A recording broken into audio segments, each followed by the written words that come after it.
Bashkimi Demokratik për Integrim i ndarë sa i përket propozim ligje për kundërvajtje, i cili i lidhet me sistemin qyteti sigurt. Koordinatorja e grupit parlamentar të Frontit Evropian, Rina Ajdari, thosë se në parim janë për të mbështetur këtë ligj, por ata kanë disa kërkesa, siç janë gjuha shqipe të respektohet, qyteti sigurt të zbatohet në të gjithë territorin e vendit dhe harmonizimin e sinjalistikës të shenjave të komunikacionit.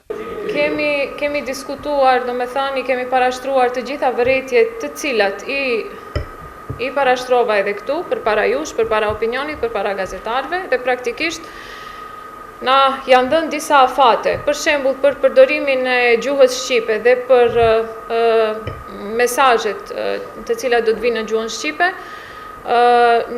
Diku deri nga maji qershori na është premtuar nga ana e ministrit të punëve të brendshme se do të rregullohet një çështje e tillë dhe po ashtu që brenda këtij afati kohor do të implementohet i njëjti edhe në gjithë territorin e vendit. Ndërkaq, deputeti po i këtij koalicioni Sadullah Duraku nuk mendon kështu.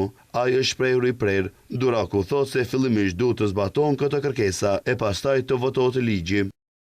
Jo, mos t'i pështjellojmë punët ne këtu, në qoftë se primësimet nuk banë në ligj. Bisedimet janë që i primësimet të banë në ligj. Në qoftë se primësimet nuk banë në ligj, në parim na e votojmë ligjin, por në qoftë se s'banë primësimet nuk votohet kjo ligj. Po, nga kemi siguri që do bëjë primësimet? Po shihë se... Seanca për propozim ligje për kundërvajtje pritet të mbatet të premte, nga ku do të shihete se si do të votohet.